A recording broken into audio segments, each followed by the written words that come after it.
El título de este mensaje es Saulo, de perseguidor a predicador. Hechos capítulo 9, del versículo 20 al 31. Escuche esto, el Señor nos salvó para darnos vida eterna, pero también para ponernos en el servicio de su obra. Note lo que dice conmigo en su Biblia, acompáñeme a Efesios 2, uno de los pasajes preferidos míos. Me encanta este pasaje porque me muestra claramente que nadie en este mundo se salva por portarse bien. Nadie puede guardar los mandamientos y nadie es sin pecado. Sin embargo, la Biblia dice que somos salvos por la gracia. Y la gracia es una palabra que tiene muchas facetas, pero simplemente significa que Dios actúa en mi favor. Yo he sido salvo porque Cristo intervino por mí, Él vino a morir por mí, Él fue sepultado y resucitó. Él es mi sustituto, Él me ha dado su justificación, Él es nuestra propiciación y es por Jesús que somos salvos. Dios actuó en nuestro favor, dice Efesios 2:8, porque por gracia sois salvos por medio de la fe. Y esto no de vosotros, note, pues es don de Dios, la gracia es el don de Dios que se nos otorga por la fe. El versículo 9 dice, no por obras, para que nadie se glorie. Déjeme detener un poquito ahí. Note que no es por las obras que una persona se salva. Me es impresionante cómo muchos ignoran este pasaje. Tan claro y tan sencillo. ¿Es por obras o no es por obras? Y no solamente esto, que dice Gálatas capítulo 2, que dice Romanos capítulo 3, que ningún ser humano va a ser justificado, limpio, salvo por las obras de la ley. Nadie. ¿Qué es la obra de la ley, hermano? ¿Qué es quebrantar la ley? Es el pecado. Guardar los mandamientos es guardar la ley. Y cuando una persona no guarda la ley, se convierte en un transgresor, un pecador. Y lo que necesitamos es reconocer que la salvación no está en nosotros, no está en vosotros, dice. Es un regalo que viene por la fe. Y una persona con toda certeza puede decir, yo sé a quién he creído, sé en quién creo. Y estoy seguro. Estoy seguro. Mi seguridad viene, como dice el apóstol Juan en 1 de Juan 5, el que tiene al Hijo, tiene la vida. Estas cosas os he escrito para que sepáis, para que sepas, tengas la seguridad, la certeza. Cualquier persona que piense o diga que se porta bien es mentiroso. Nadie aquí nos portamos bien. Cualquier persona que ponga su confianza en él mismo está contradiciendo lo que dice Escrituras. El domingo en la mañana les di un tremendo ejemplo a los hermanos en inglés. Les dije que la ley es como un espejo, te muestra lo que está mal, pero el espejo no te puede limpiar.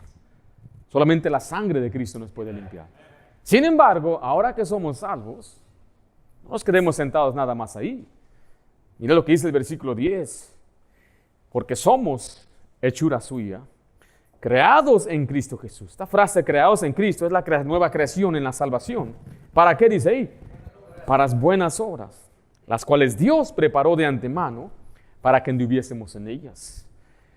Dios quiere que ahora que una persona es salva y creyente, ande en buenas obras. Y eso se repite a través de muchas cartas. Pablo lo dice, que manda a los hermanos que estén en buenas obras, que hagan buenas obras. Las buenas obras son para obedecer a Dios. La cual Él preparó ¿desde cuándo? De antemano, desde antes. El ejemplo que le dio de eso es mi esposa y yo antes de casarnos ya habíamos determinado cómo íbamos a criar a nuestras hijas. Ya terminamos tener estudios en casa, enseñarles en casa, llevarlas a la iglesia, llevarlas a evangelizar con nosotros. Y nuestro hogar no cambió desde que antes que yo fuera un pastor, yo tenía 4 hijas ya. Y después de que me convertí en pastor, no cambió nada. Mi hogar siguió haciendo lo mismo que habíamos predeterminado antes de que ellas nacieran. Cualquiera que llegó después, o la que venga después, y todavía hay algunos por ahí, ya tenemos predeterminado lo que queremos hacer con ellos.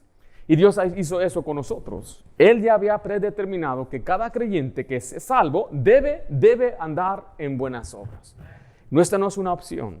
Aquí el Señor lo exige porque Él es nuestro Padre Celestial y usted tiene que someterse a Él como un hijo obediente. Y usted debe comprender que el Señor nos ha librado de la condenación para ahora servirle con nuestras vidas. Ahora, en este pasaje vemos algo muy importante. Vemos cómo Saulo, aún siendo un nuevo creyente, no esperó años para activarse en la obra de Dios. Y cada uno de nosotros hemos sido llamados a servir en el ministerio. La palabra ministerio significa esto. Es el servicio que un creyente realiza para el Señor y para las personas obedeciendo al llamado de Dios. Dios quiere que todos nosotros le sirvamos.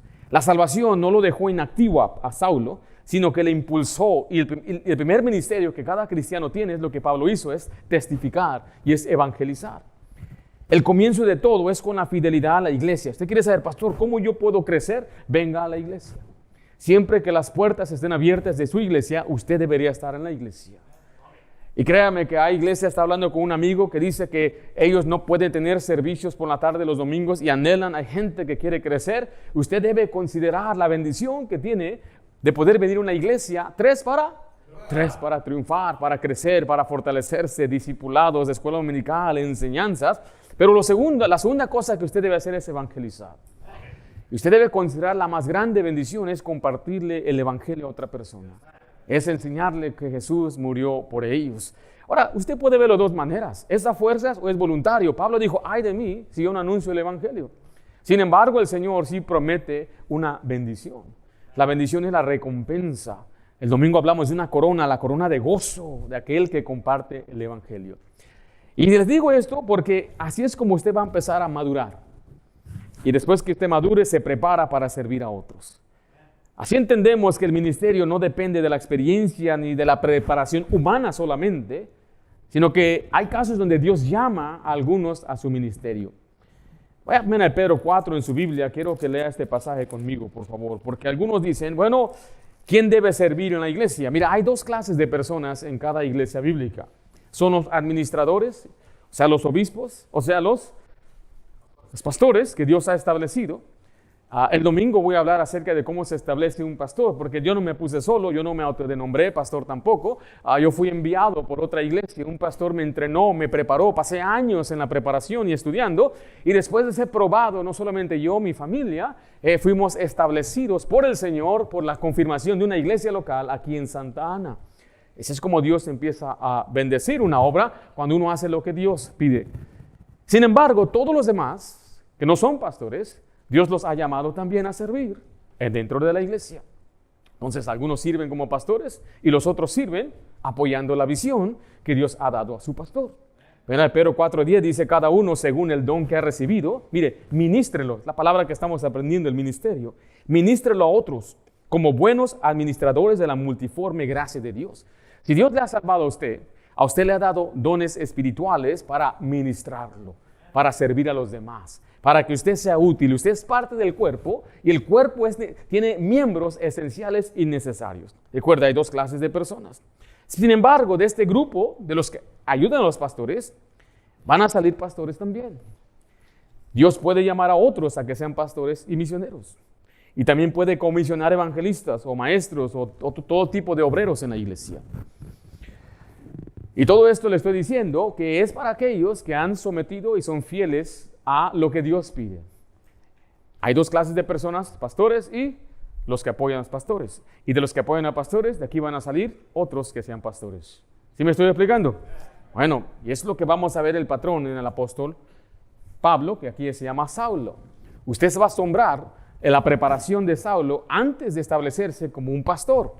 Hay quienes piensan que después de un año ya pueden pastorear. Algunos creen que después de ir 3 años o 4 años a un colegio bíblico ya tienen el conocimiento, o porque aprendieron tantos videos en YouTube ya piensan que tienen los conocimientos, pero es mucho, mucho más que eso. Y voy a hablar un poco acerca de esto aquí. Recuerde, el comienzo del servicio de todos comienza con el evangelismo. En Hechos 9 vemos a Saulo recién convertido, iba camino a Damasco. Él ya obedeció el bautismo y se unió a una iglesia. Dice el versículo 20 en Hechos 9, regrese allá, por favor. Dice la isla enseguida, ¿qué hacía? Predicaba a Cristo. Hay gente que a veces me dice, Dios me ha llamado. Yo le pregunto, ¿tú predicas, tú compartes el evangelio? Me dicen que no. Yo dudo de ese llamado, porque el llamado en la obra de Dios, todo tiene que ver con el evangelismo. Todo lo que hacemos tiene que ver. Y no hay llamado de música. Dios me llamó a hacer música. Ese no es un llamado, porque la música no salva. Dios me llamó a trabajar con ciertos grupos, sectores, para ayudarles como anexo. Eso no es un llamado, eso puede ser un don, eso puede ser una habilidad y lo necesitamos. Yo necesito que los hermanos sepan que hay lugares como prisiones donde tenemos que ir. Puede ser comisionado, como un evangelista, pero el llamado al pastorado tiene que ver todo con el evangelio. Puede que diga, yo quiero enfocarme en enseñar a niños o evangelista de esto. Todo tiene que regresar ¿a qué? Al evangelio. Una persona que no está constantemente trabajando en el evangelismo, ¿va a hacer la obra completa o incompleta? Dice, yo quiero construir casas. Y hay muchos que piensan que es el servicio que le dan a Dios, construyendo casas en México. Ayudan a mucha gente a darle su construcción, les dan comida. Mire, todo eso puede ser bueno, la ayuda física, pero usted nota que Jesús mismo dijo que los pobres siempre los tendremos. Nuestro trabajo es llevarles el pan de vida, es llevarles la luz del evangelio. Sin embargo, nuestra iglesia, si está haciendo eso, puede hacer lo demás. Pero lo esencial, ¿cuál es? Es el evangelio, es lo esencial. Y un día, si nuestra iglesia puede ayudar con despensas y ayudas, hospitales, anexos, prisiones, yo estoy esperando que el Señor levante un ejército de hombres y mujeres que ayuden en todo eso. Pero ¿cuál es la esencial? Lo primero es el evangelio. Si alguien no evangeliza, yo creo que no ha captado el corazón de Cristo. Jesús mismo dijo, como el Padre me envió, así te envío yo a ti. Jesús mismo nos enseña, nos manda a ir a predicar el evangelio a toda criatura. Pablo decía que su corazón ardía porque él amaba a Israel, que estaba rumbo al infierno. Y ese debe ser el corazón de cada cristiano. Porque muchos pueden tener el talento y la habilidad de cantar, pero cuando no muestran que tienen amor por lo que Dios ama, ese problema donde se convierten en célebres cantantes. En vez de convertirse en siervos humildes que aman a Dios, que están dispuestos a hacer todo lo posible para que la gente conozca de Cristo, que es lo más importante. Ahora estaremos estudiando el versículo 20 al 31, donde Saulo comienza su ministerio predicando a Cristo. Y aquí está enfrentando oposición. Sin embargo, Dios lo prepara de un lugar a otro para un ministerio muy importante. Dios le va a llamar a ser apóstol a los gentiles. Note conmigo el repaso. Aprendimos el versículo 1 a 9, la conversión de Saulo. Después aprendimos sobre el ministerio de Ananías. Y hoy vamos a continuar con número 3. Escriba, por favor, el ministerio temprano de Saulo. Este es el comienzo de la vida cristiana de Saulo. Obedeció al Señor bautizándose y uniéndose a la iglesia de Damasco.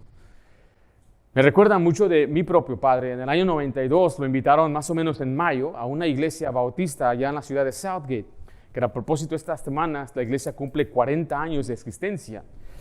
Y en el año 92 mi papá llegó y él se sentó, escuchó la predicación. Después de la enseñanza, un hermano lo invitó a un almuerzo. En el almuerzo le predicó el evangelio.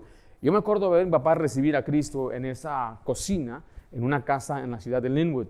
Y él recibió al Señor y ha sido salvo desde entonces. Y su vida cambió, fue transformada como usted no se imagina.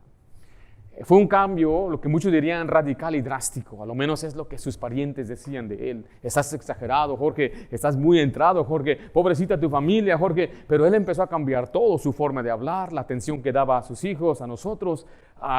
Sus prioridades cambiaron. Empezábamos a alistarnos a ir a la iglesia el domingo en la mañana, el domingo en la tarde. Manejamos de aquí de Anaheim, de esa sección, hasta Southgate los miércoles por la noche.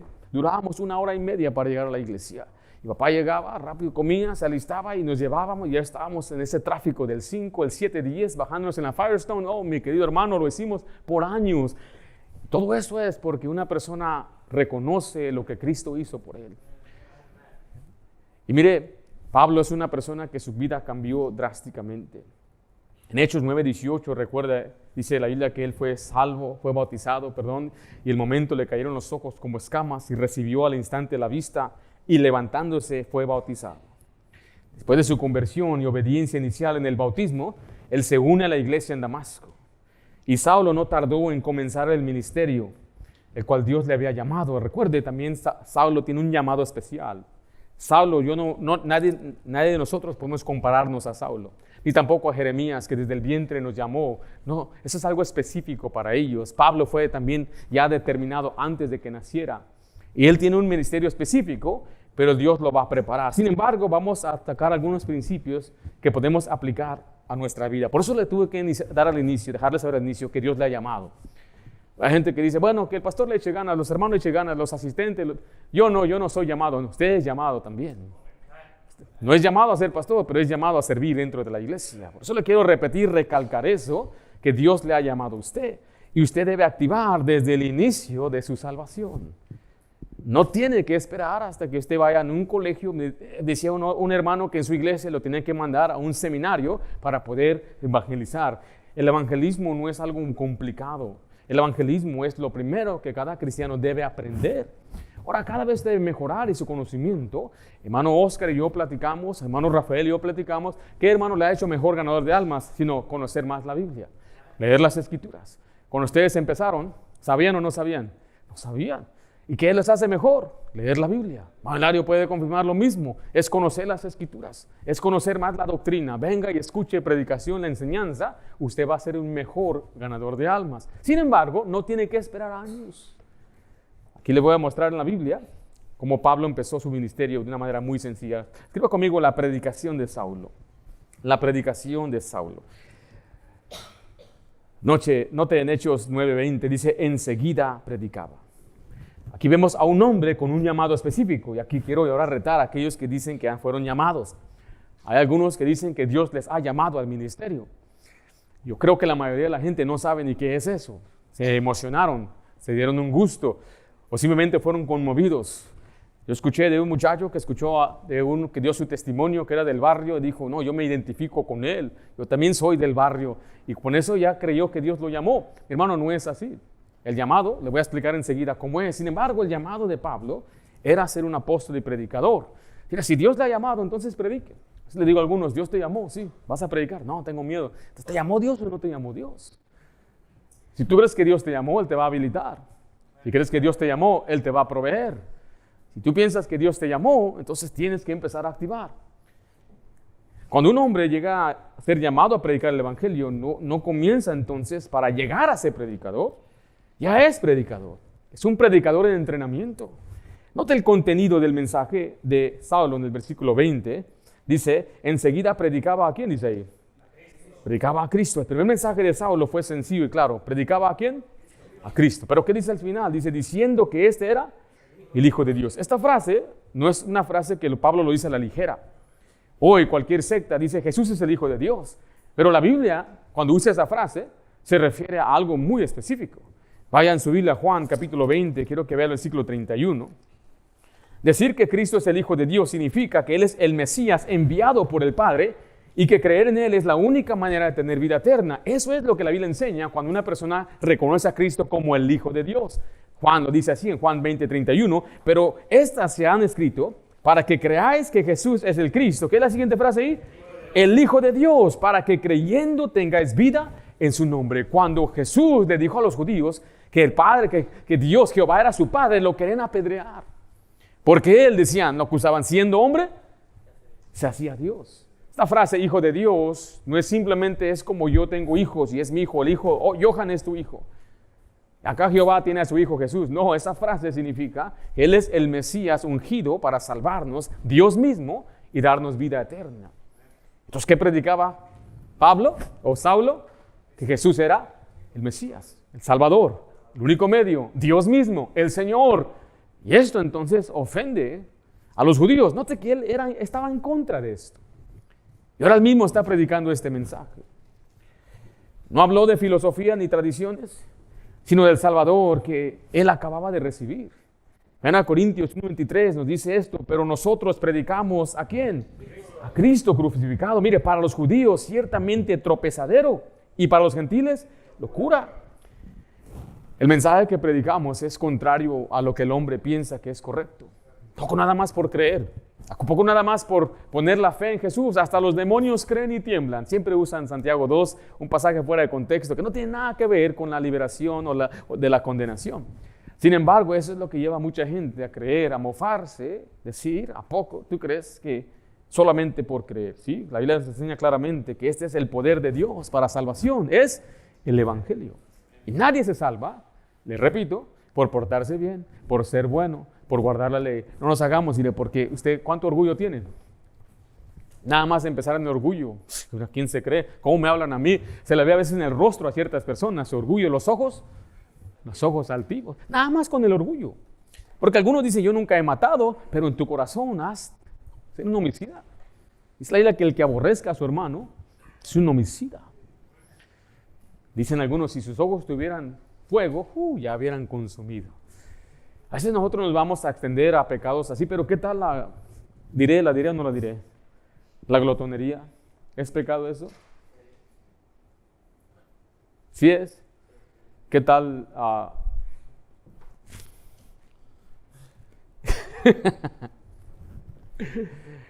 Son pecados que la gente nunca quiere señalar. Pero le digo esto porque quiero asegurarme que quien escucha el mensaje se dé cuenta que nunca será lo bueno suficiente para salvarse. Cristo es el camino. Él es la única verdad. Y no hay una manera de ir al cielo. Es más, el domingo tuvimos unas personas de la India aquí con nosotros. Llegaron 3, un joven y una pareja más grande.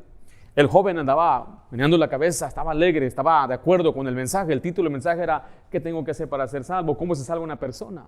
Al final, cuando se le acercaron, hasta fue áspero con el hermano de los padres, porque eran hindúes. Y los hindúes no creen que hay un solo camino. Creen que Jesús puede ser un Dios de muchos dioses, pero hay muchos caminos a la siguiente etapa de su deidad. Sin embargo, la Biblia dice que solamente hay un camino. Y solamente hay un hombre bajo el cielo dado a los hombres en que podamos ser salvos. En ningún otro hay salvación. Y esta era la predicación de Saulo. Ahora recién salvo, su mensaje es predicar que Cristo es el Salvador. Note en Hechos 9:22 la teología de su mensaje. Dice, pero Saulo mucho más se esforzaba y confundía a los judíos que moraban en Damasco, demostrando que Jesús era el Cristo. ¿Con qué lo demostraba? Que tenía un fundamento. Este fundamento es las Escrituras. Quiero que vaya conmigo en Hechos capítulo 28.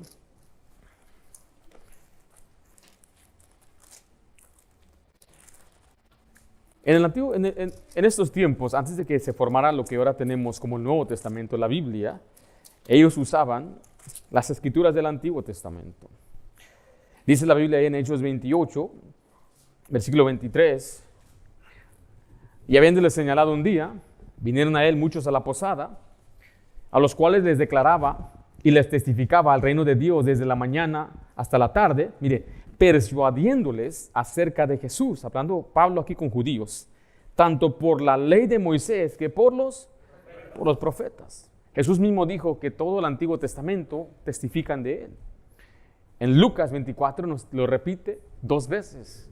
Entonces el fundamento de Pablo para probar que Jesús era el Cristo, ¿eran qué? En las Escrituras. Y le quiero repetir a aquellos que salimos a evangelizar, nosotros no vamos a predicarnos a nosotros mismos. No vamos a decirle, mira lo que Dios hizo en mi vida. Mira cómo Dios me sacó de este lodo cenagoso.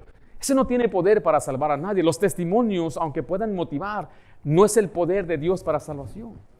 Pablo mismo dijo aquí en 2 Corintios 4:5, dice, pero no nos predicamos a nosotros mismos, sino a Jesucristo como Señor, y a nosotros como vuestros siervos por amor de Jesús. Aunque un testimonio pueda ser de motivación a otra persona, a mí lo que me motiva a mí es lo que Cristo hizo por mí. Yo nunca le diré a una persona, mira lo que Dios hizo conmigo, lo puede hacer contigo. No, ve lo que Dios dice en su palabra. El fundamento debe ser la Biblia. Y nuestra iglesia entonces debe reconocer que las Escrituras son el fundamento de todo lo que hacemos. Por eso les repito, yo no voy a torcerle el brazo, no voy a manipularle. Yo quiero que usted reconozca de corazón, que tenga una convicción personal de la Biblia, que Dios quiere que usted predique a Cristo. Esa es la más grande bendición que usted va a disfrutar. Nuestra predicación debe tener un fundamento doctrinal, que Cristo es el Salvador. Y todo lo que le digo acerca de la salvación lo puedo probarle con las Escrituras. Y le digo esto porque algunos todavía a veces escuchan a otra persona decir algo. Lo que le hace falta a usted es arraigarse bien las Escrituras. Yo le he dicho muchas veces, usted no tiene que creerme a mí, pero crea la Biblia. Y léala bien, y léala en su contexto, y léala de pasta a pasta, 1, 2, 3, unas 10, unas 30 veces. No pare de leer las Escrituras. Tengo algunos amigos que ellos han visto una película como unas 1000 veces y saben citar cada parte de esa película. Es una película cristiana, se llama Nacho Libre, y ellos saben cómo citar. Y más los escuchas y ellos solitos se citan. ¿Citarán la Biblia de esta manera? ¿Conocerán las Escrituras de la manera que citan esta película? ¿Conocerán las Escrituras como conocen los datos de Messi o de Cristiano Ronaldo? ¿Sabrán lo que es que hizo Pablo, de dónde vino, cómo el Señor explica ciertas doctrinas como sabemos de nuestros negocios? Un hermano me decía, yo no sé memorizar, pastor. Yo no sé, yo estoy bien malo, decía.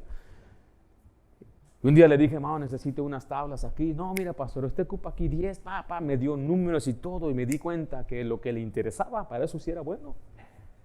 Porque era su trabajo, construcción, y sabía, no, mira, aquí ocupamos tanta pintura, tanto esto. Y dije, hermano, tú no estás, él me dijo mencito. Y dije, tú no estás mencito, hermano. Tú nada más no quieres aprender la Biblia. Ese es el problema con muchos. Simplemente usted se da cuenta que Dios quiere usarle para evangelizar. Y lo que usted tiene que ver es que nuestro mensaje se basa en las Escrituras. Cuando usted conoce más las Escrituras, su mensaje se puede convertir en algo que puede persuadir a una persona. ¿Con qué? Con las Escrituras. Note el lugar de su mensaje en Hechos 9:20. Él comenzó a predicar en un lugar que se llama la sinagoga. Enseguida predicaba a Cristo, ¿en dónde? En las sinagogas. Y aquí vemos que estaba entre los religiosos judíos.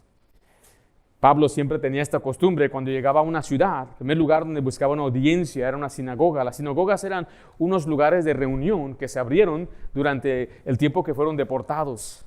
Para que la gente no se olvidara de Dios, empezaron a abrir como tipo capillas o escuelas. Y ahí les enseñaban el Torá o el Antiguo Testamento. Jesucristo mismo atendía, Jesucristo mismo enseñaba en ese lugar, aunque no vemos un mandato de Dios a establecer ese lugar. Pablo sabía que había ya gente que conocía la Biblia, conocía el Antiguo Testamento, y él iba a ese lugar para predicarles de Jesucristo. Y hay quienes piensan o quieren alcanzar al grupo religioso judío. Yo creo que es un motivo noble, pero a veces el método que usan no es muy bíblico. ¿Cuál es el método bíblico? Es predicarles el Evangelio. Me han dicho a veces que el método para alcanzarlos a ellos es impresionarlos con millones de dólares primero. ¿Cómo voy a impresionar yo a una persona si no tengo ni siquiera un carro del año? El judío va a ver, este pobre no tiene nada. Y créame que hay muchos que se han convertido a Cristo. ¿Por qué? Porque el Evangelio tiene poder. Dice la Biblia que el Evangelio tiene poder para salvar ¿a quién? Pero dice, el judío meramente. ¿Y también a quién? Al griego, al bárbaro, al que no tiene cultura. Dios puede salvar a quien sea, pero ¿cuál es el método bíblico? Entonces Pablo, él no dijo voy a entrar ahí, va a ver para impresionarlos. Él dijo voy a predicarles el Evangelio. Ahora mire, vaya a Romanos 10. Quiero que usted vea cuál era esta carga que él tenía de que sus compatriotas conocieran a Cristo. Yo creo que todos nosotros tenemos una carga por nuestros compatriotas. Yo siendo nacido en México, me trajeron a los 3 años aquí a Estados Unidos. Yo tengo un corazón por México. Mi esposa nació en México, mis abuelos son de México y yo tengo un anhelo, oro, Señor, salva a México. Y ahora que vivo en Estados Unidos, amo a los que nacieron aquí. Aquí hay muchachos que nacieron aquí. Nunca han ido a México algunos. ¿Has ido a México, hermano? One time. ¿Te acuerdas? ¿Sí? ¿Hace cuándo fuiste? 2 meses. Oh, pero fuiste aquí al norte, hermano. No, eso no cuenta. No, tiene que ir allá a Chiapas, allá a mero Oaxaca, allá a las aldeas de Michoacán, allá donde la gente dice, vale, ahí es donde tiene que ir. Zacatecas, amén. Veracruz. Te sentí un shock cuando fuiste. Un shock, me acuerdo, y dije, soy mexicano, pero no tan mexicano. Pero he llegado a amar a la gente mexicana. No solo eso, he ido a Ecuador, he llegado a amar a los ecuatorianos, a los hondureños. He pasado por El Salvador, entonces no puedo decir lo mismo. Pero aquí tengo salvadoreños a quien yo amo. Hay hermanos que amamos y no hay nada malo en que usted tenga un corazón especial por la gente de habla hispana. Pablo lo tenía. Mire, Dios no mandó a Pablo a predicar a los judíos, le dijo, tú predica a los gentiles, pero él siempre tenía en su corazón, yo quiero que ellos sean salvos. Dice ahí en Romanos 10:1, hermanos, ciertamente el anhelo de mi corazón y mi oración a Dios por Israel, ¿es para qué? Es para salvación. Porque yo les doy testimonio de que tienen celo de Dios, pero no conforme a ciencia, o sea, no a conocimiento bíblico. Mire, porque ignorando, ellos a propósito rechazaron la justicia de Dios, es lo que Jesús hizo por ellos, y procurando establecer la suya propia, es la ley, portándose bien, no se han sujetado a la justicia de Dios. Mire, porque el fin de la ley es Cristo, para justicia a todo aquel que cree. Entonces aquí vemos el lugar donde él fue la sinagoga. Está en Damasco. En Damasco hay gentiles. No es una ciudad hebrea o judía. Es una ciudad de gentiles, pero él sabe dónde hay gente que necesita de Cristo. Y ese es aquí comienza el ministerio para usted, con la gente que usted conoce. Con sus hermanos, con sus primos, con sus parientes, que usted les hable de Cristo a ellos. Si usted piensa es que no van a creer, entonces hay mucho trabajo que hacer. Tiene que cambiar su conducta, su testimonio. Si usted era el que los sonsaqueaba, los llevaba al barrio, va a ser más difícil que le crean. Eso es lo que le va a pasar a Pablo. No querían aceptarlo. Pero ahí es donde debe empezar su ministerio. Le repito lo que mi padre hizo cuando él fue salvo. Aprendió a evangelizar. Había una clase, él tomó la clase y él, emocionado, fue con sus amigos a compartirles el evangelio. Recuerdo ir a la casa de Adrián, que vivía aquí en Orange. Era el amigo que pasábamos todos los fines de semana, sábados y domingos, con esa familia. Ahí llegaban algunos de mis primos, pero mi papá y él eran esos, dicen, unos amigazos. Y él va y le presenta el evangelio. Y me acuerdo escuchar a Adrián decirle, no, Jorge, qué bueno que tú encontraste religión, pero eso no es para mí. Y me acuerdo ver el rostro de mi padre. Yo me acuerdo verlo antes, prepararse, practicar. Y ahora, ¿cómo veí su tristeza? Salimos de esa casa. Ya nunca más nos recibieron en esa casa. Es lo que pasa con Pablo. La gente que antes estaba a favor de él, los judíos, ahora van a estar en su contra. Note el impacto de su mensaje en Hechos 9:21. Y todos los que le oían estaban atónitos, hablando de los judíos, y decían, ¿no es este el que asolaban Jerusalén a los que invocan este nombre? Eso vino acá para llevarse los presos ante los principales sacerdotes. Decían, ¿qué no no vino para atacar a los que están predicando lo que él dice? Estaban sorprendidos. Ahora era el mismo que les perseguía, ahora les predica. Es lo que va a pasar. Este era el que les invitaba, ahora es el que les predica. Esta no era una prueba necesaria de su salvación, sino que en el contexto histórico nos muestra cómo Dios usó a Pablo con gran poder. 1 Timoteo 1:13 dice, habiendo yo antes sido blasfemo, perseguidor e injuriador, mas fui recibido a misericordia porque lo hice por ignorancia. ¿En qué dice ahí? Incredulidad. La gente sabía lo que él había hecho. La gente sabía que él era un perseguidor. Decían que no vino acá a perseguirlos, pero él lo hacía por incredulidad e ignorancia. Dios puede usar nuestro testimonio para impactar a otros. Pero no se trata de la historia que estamos contando, se trata de la gente que nos conoce. Gente que sabe lo que yo era antes de ser creyente. Mi hermana, su vida puede cambiar. Es más, puede guiar a que su esposo sea salvo. Hay 2 pasajes en la Biblia que dicen eso. Uno está en Pedro y otro está en 1 Corintios. Su conducta. Es la Biblia que nosotros debemos dar buenas obras para que la gente pueda ver y glorificar a Dios. Exactamente lo que la gente vio, un cambio en él, pero en este caso la reacción es negativa porque ellos no creían en Cristo.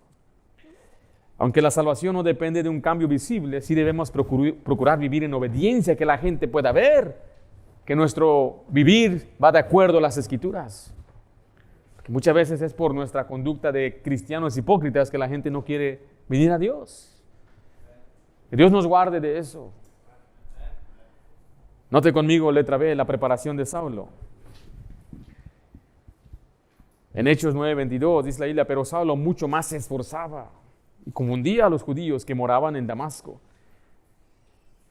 O sea que él se estaba esforzando. Aquí no comenzó simplemente con predicar, con un tiempo de preparación, pero ahora Dios lo va a preparar para otro ministerio, que sí requiere preparación. Y un muchacho que llegó y decía, yo soy llamado por Dios. No, pues vamos a preparar. Yo no necesito preparación. Dios me llamó. ¿Quién eres tú para imponerte a mi llamado? Yo no sé dónde agarra la gente estas ideas.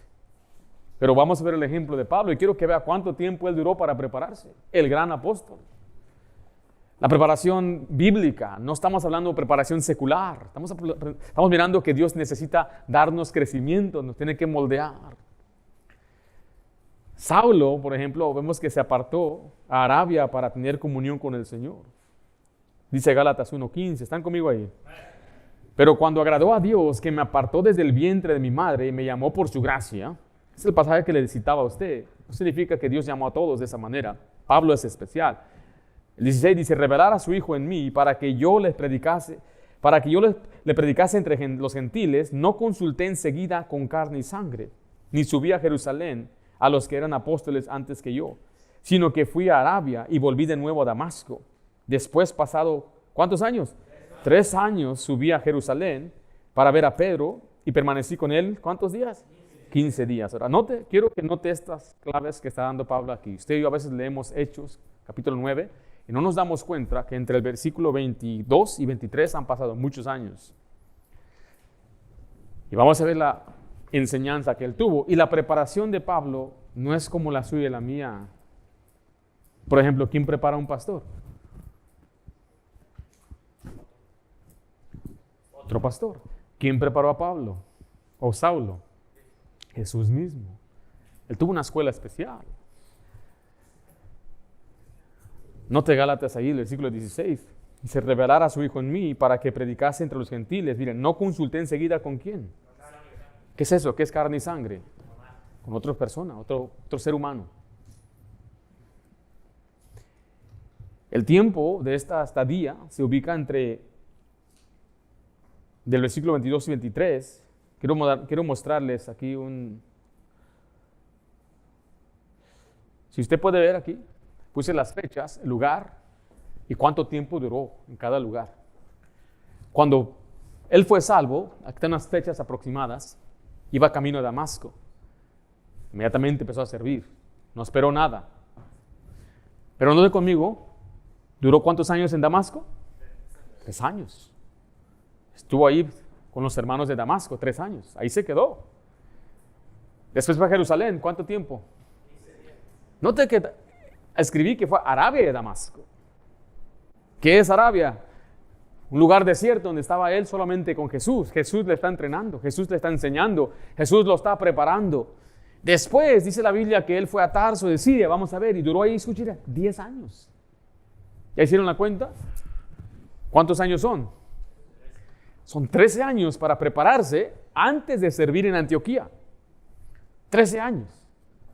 Pero después Dios en Hechos 13 lo va a enviar a ser un misionero. Y él estuvo antes de ser misionero en Antioquía 4 años. ¿Cuánto es el total de la preparación de Pablo? 17 años. Y algunos, ya suélteme una clase, pastor, ya estoy tardado, el tiempo se me va. 17 años para prepararse, para estudiar. Y ese problema que la Biblia nos dice que no debe ser un neófito el que es enviado. Un neófito es una persona que no está bien plantada, que no tiene raíces espirituales en Cristo, que no tiene convicción propia. Viene cualquiera a su iglesia y le dice, ¿por qué no hacemos esto? Y él, cualquier viento los lleva a las novedades y las ideas que ellos quieren son pragmáticos. El fin es llenar la iglesia, no levantar discípulos para Cristo. ¿Por qué? Porque es inmaduro. Y la inmadurez le lleva a ser muy ofendido, un hermano que le hizo una mala cara, una persona que faltó, ya está desanimado, ya avienta la toalla. Por eso el pastor promedio en Estados Unidos dura 2 años. No aguanta. La preparación es importante. Para que una persona pueda crecer y superar y echar manos a la obra de Dios.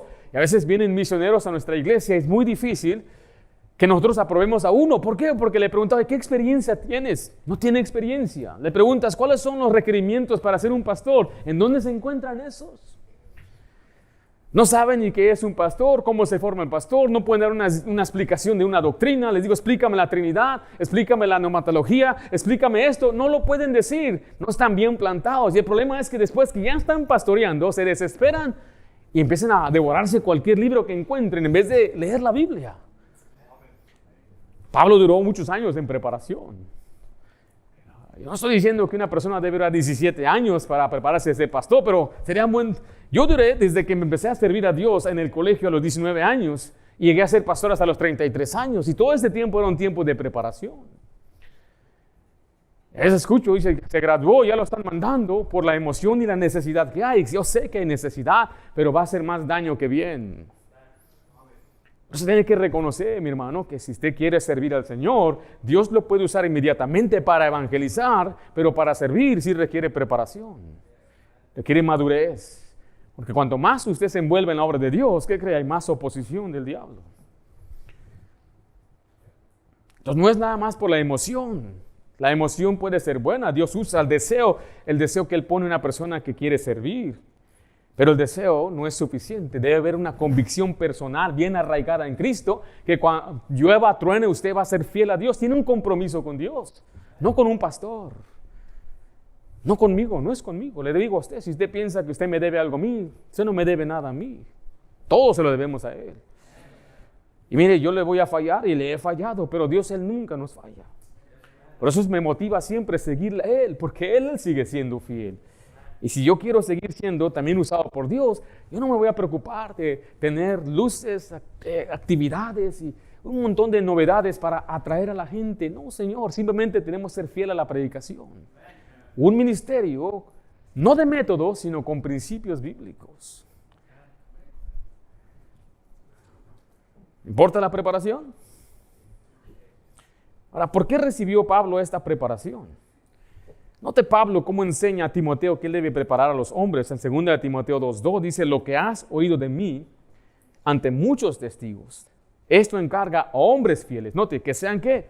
Idóneos para enseñar también a otros. Es una clave, aquí un pasaje clave, el tipo de hombre que Dios quiere que cada pastor sea. Y hay otras cosas. Usted lea 1 Timoteo, 2 Timoteo, Tito, ya que estoy ahí, si usted quiere ser pastor, memorice esos libros.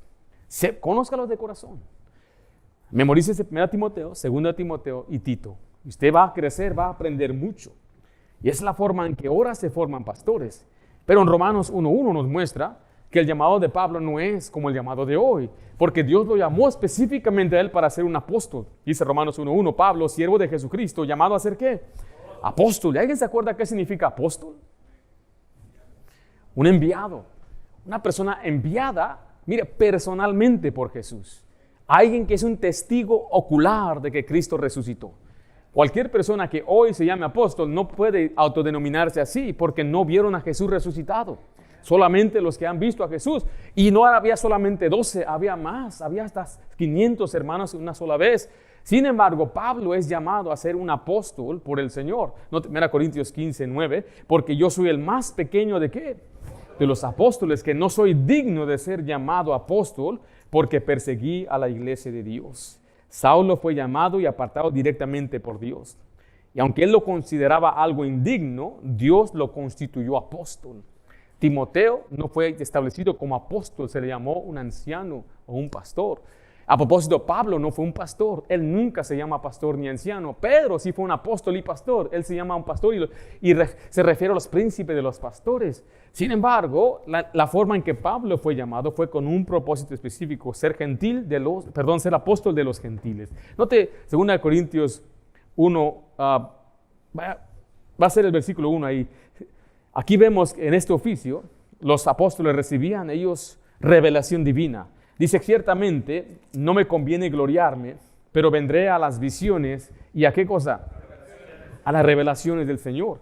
Saulo experimentó visiones y revelaciones directamente del Señor. Esa era parte del oficio del apóstol. Mire Gálatas 11:12, dice, mas os hago saber, hermanos, que el evangelio anunciado por mí no es según hombre. O sea, no me lo enseñó una persona, un humano, me lo enseñó Dios. Dice, pues yo ni lo recibí, ni lo aprendí de hombre alguno, sino porque dice ahí, revelación de Jesucristo.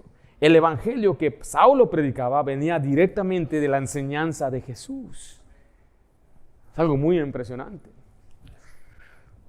Sin embargo, quiero que note conmigo lo que dice Efesios. Esta revelación que se le dio a los apóstoles se tradujo en autoridad apostólica, lo que es para ahora nosotros autoridad escritural.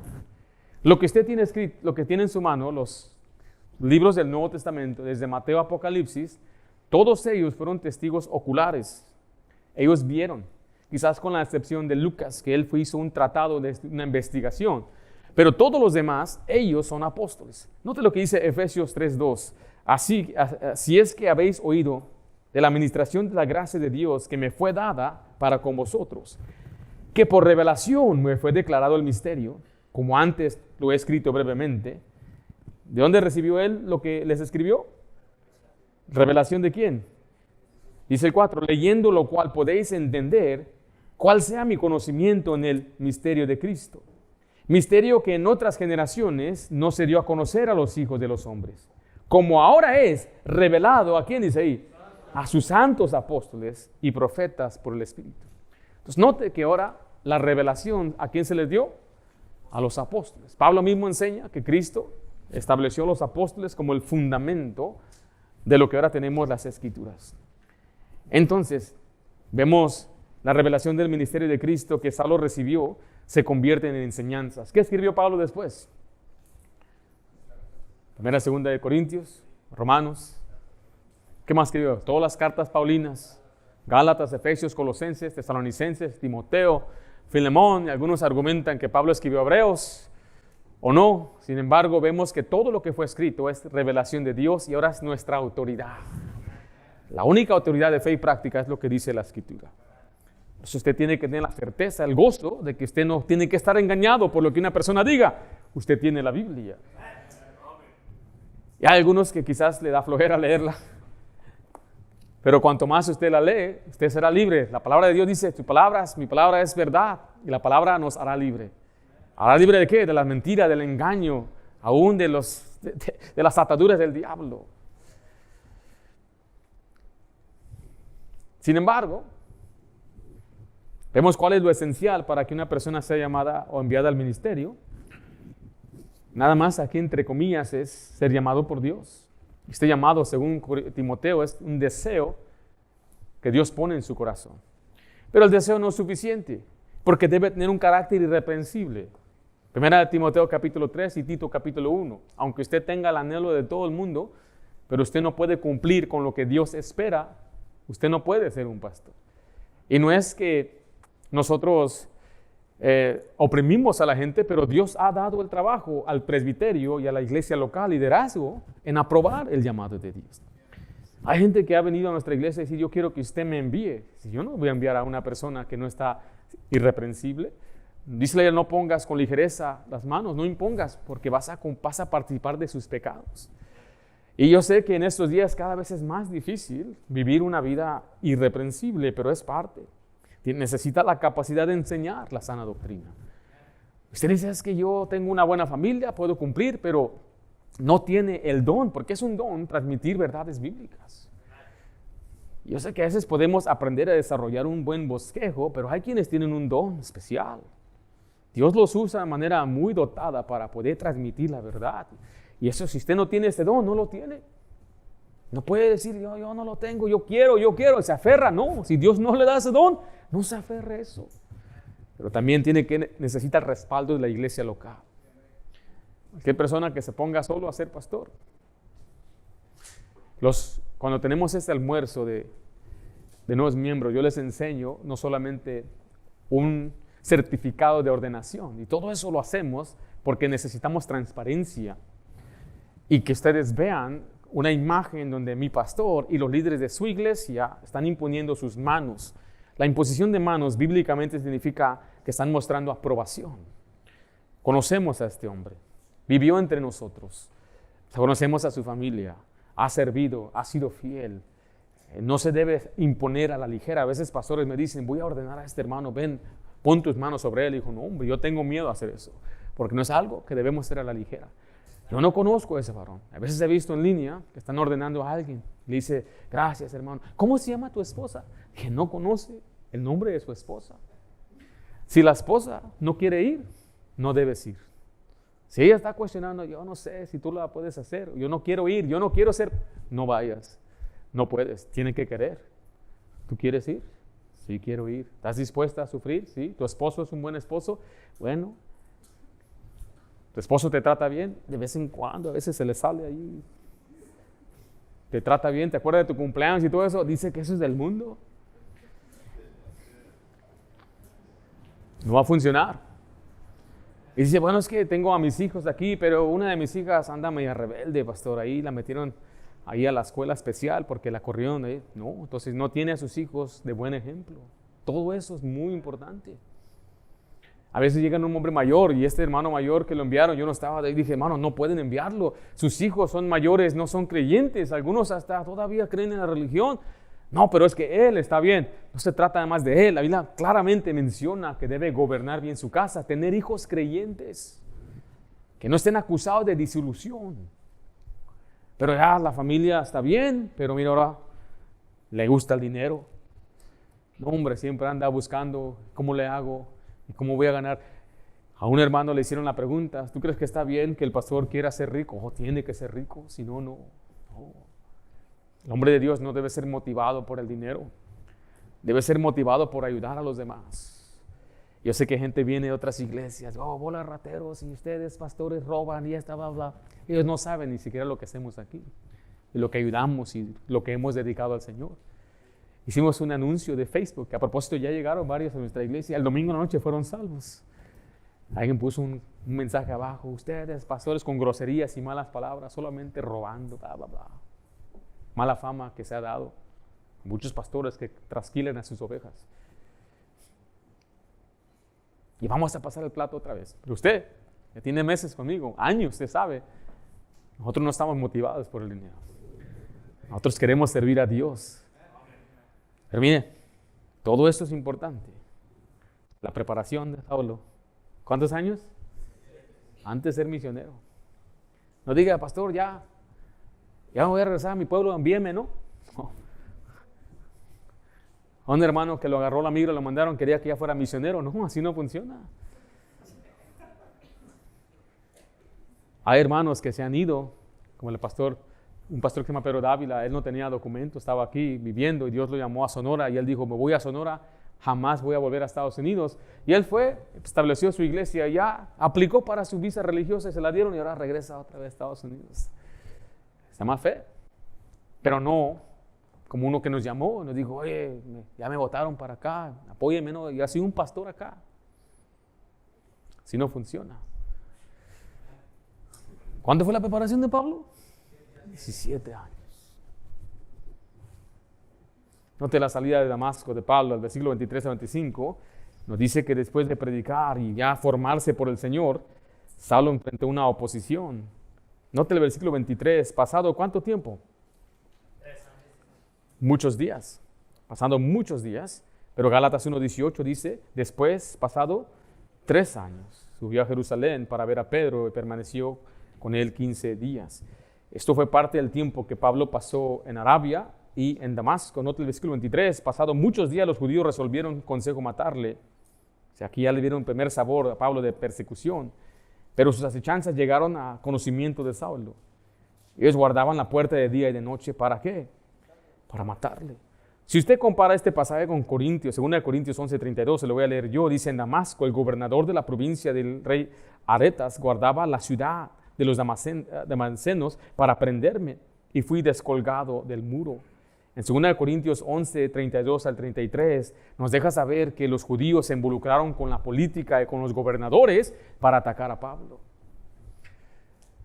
Aquí se menciona, entonces, la primera prueba que Pablo tiene de persecución. Escuche esto, cuando una persona siembra algo, ¿qué cosecha? Más o menos de lo que sembró. Mucho más. La persona más perseguida en la Biblia va a ser Pablo por lo que él hizo. Esto quiero recordarle que muchas veces usted va a cosechar algo que hizo aún siendo incrédulo. Y aquí Pablo va a empezar a cosechar la persecución donde quiera que él va, los judíos van a estar atrás de él. Mira el versículo 25. Entonces los discípulos, tomándole de noche, le bajaron por el muro, descolgándole de una canasta. Esto fue una huida rápida. Sin embargo, fue algo ingenioso, algo bíblico, salirse por la ventana. Lo hemos visto 2 veces en la Biblia, en el libro de Josué, cuando los espías fueron descolgados. También David lo hizo, en el libro de Samuel 19, cuando Saúl iba atrás de él. Note conmigo letra D, la llegada de Saulo a Jerusalén. La llegada de Saulo a Jerusalén, versículo 26, dice, cuando llegó a Jerusalén, trataba de juntarse con los discípulos, pero todos le tenían ¿qué? Miedo. Miren, no creyendo que fuese discípulo. Cuando él llegó y él quiso predicar, quiso juntarse con los hermanos no le creían, decían, no, este está aquí metido nada más para espiarnos. En Hechos 9:26 dice que él trataba de juntarse con los discípulos.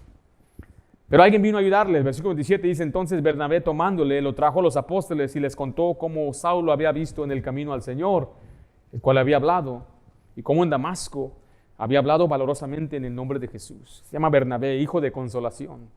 ¿Cuánto necesitamos hombres así? Aquí este hombre ya se está destacando como un líder siervo dentro de la iglesia. La iglesia no se opera nada más por un pastor o aquellos que trabajan tiempo completo. También se opera con hombres fieles, líderes. Hace unas semanas tuvimos una reunión de hombres donde les enseñé las marcas de un ¿qué? De un buen hombre. Hay solamente una persona en el Nuevo Testamento que se llama bueno y se llama Bernabé, un hombre bueno. Y aquí lo que él hizo es, creyó la obra de Dios en Saulo. Porque él escuchó la predicación. Dijo, alguien que predica con esa pasión tiene que creer. Recuerde, usted y yo no sabemos lo que hay en el corazón de una persona. Pero de la abundancia del corazón, habla la boca.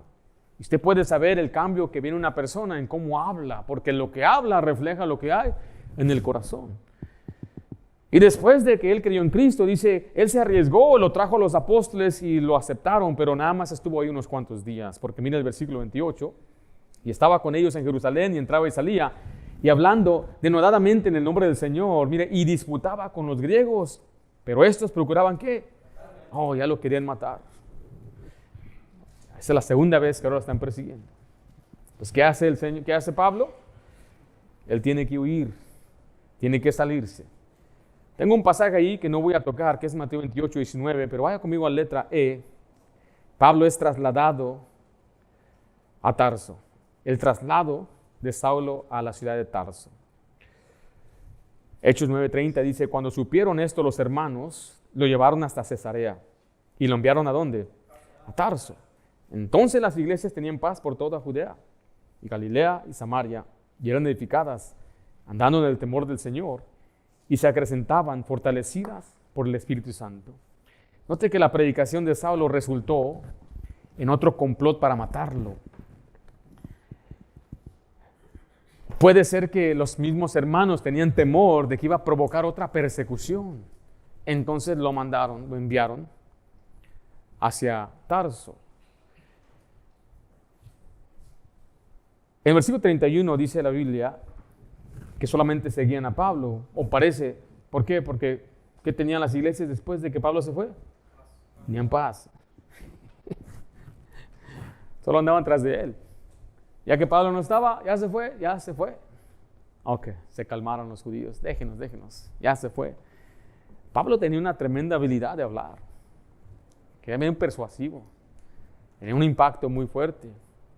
Note Gálatas 1:22, y no era conocido de vista a las iglesias de Judea que eran en Cristo. O sea que la gente ahí en Judea no conocían a Pablo, no sabían quién era. Versículo 1 dice, Gálatas 2:1 dice, después, pasado 14 años, subió otra vez a Jerusalén con Bernabé. Aquí Pablo está en Jerusalén. Pocos sabían de él porque estuvo ahí unos cuantos días. Después se fue ahora a Tarso y regresa 14 años después.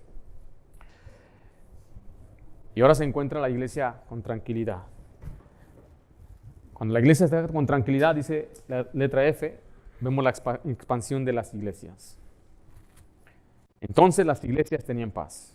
Dice ahí al final que eran edificadas y se acrecentaban. Note la palabra iglesias, plural. ¿Por qué señalo esto? Porque nosotros creemos en la iglesia local, no hay una iglesia universal. Cristo es la cabeza de cada iglesia. Y aquí las iglesias ahora se están multiplicando. Cuando empezamos el libro de Hechos, ¿cuántos estaban en el aposento alto?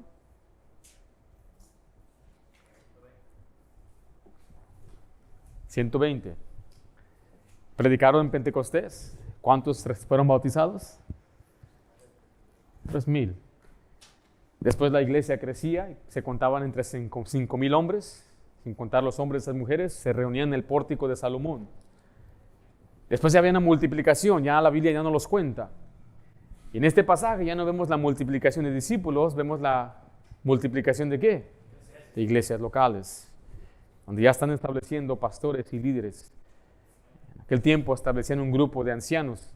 El libro de Hechos es un libro de transición, porque cuando Pablo dejó sus últimos ancianos, Él dijo, van a levantarse entre ustedes lobos rapaces. No estaban listos, pero Pablo se tenía que ir. Lo que él hizo después de irse, les escribió las cartas. Y todas esas cartas tienen instrucción para una iglesia local. Hoy sabemos cuál es la estructura específica de una iglesia porque ya tenemos la revelación completa en las Escrituras. Y aquí va una expansión de iglesias. Muchos están siendo salvos y muchos se están uniendo. Pero no hay ni una iglesia gentil. ¿Todas son qué? Todas son judías. Por lo pronto, el Señor va a obrar, porque Él dijo que tenemos que llevar el Evangelio ¿a dónde? Hasta lo último de la tierra. Hechos 1:8 dice, pero recibiréis poder cuando haya venido sobre vosotros el Espíritu Santo y me seréis testigos en Jerusalén, en toda Judea, en Samaria, y hasta ahí se quedaron. Pero el Señor mandó ¿qué? Hasta lo último de la tierra. La próxima semana continuaremos con número 4, que es la extensión del ministerio de Pedro. Y ese ministerio de Pedro lo va a llevar después a otra región de los gentiles. En el capítulo 10, donde va a haber un reavivamiento, va a haber el Pentecostés de los gentiles con Cornelio y su familia. Aquí le esperamos la próxima semana para seguir estudiando Hechos capítulo 9. Padre Santo, damos gracias por tu palabra. Gracias, Señor, por lo que nos das, la sabiduría que tú nos das a través de las Escrituras, de conocer, Señor, tu voluntad. Qué gran ejemplo es el apóstol Pablo, Saulo en este caso, de un hombre que él comprendió claramente lo que tú hiciste por él, cómo lo libraste, Señor, y lo salvaste para andar en buenas obras. Te pido, Padre, que nos ayudes a nosotros a comprender. Nada de lo que hacemos debe ser por fuerza, sino todo debe ser porque te amamos. Y cuando te amamos, Señor, los mandamientos no son gravosos. Te lo ruego en el nombre de Cristo Jesús. Amén.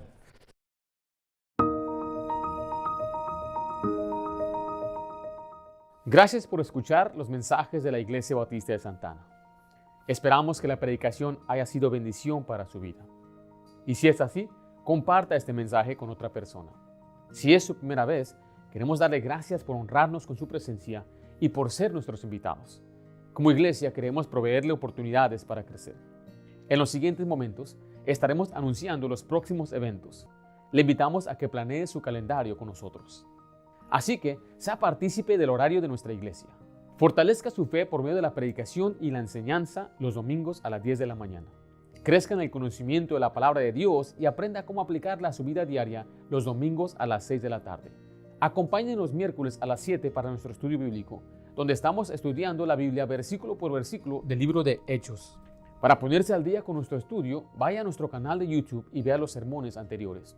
Jóvenes, acompáñenos los viernes a las 7 de la tarde para nuestro servicio juvenil. Para más información sobre nuestra iglesia y los eventos del año, visítenos en la web en santaanabaptist.org y planee su calendario con nosotros. O descargue nuestro boletín digital con nuestro código QR. También visítenos en YouTube, Facebook para ver los mensajes de nuestra iglesia o escúchenos en Spotify. Todos los mensajes son grabados y subidos a nuestro canal, Iglesia Bautista de Santa Ana. Si se perdió un servicio, no se pierda el mensaje. Gracias por estar con nosotros el día de hoy. Y si es su primera vez, le queremos decir que no queremos algo de parte de usted, sino más bien queremos algo para usted. Que su vida sea bendecida por medio de Cristo y su palabra. Dios les bendiga y tengan un buen día en la Iglesia Bautista de Santa Ana.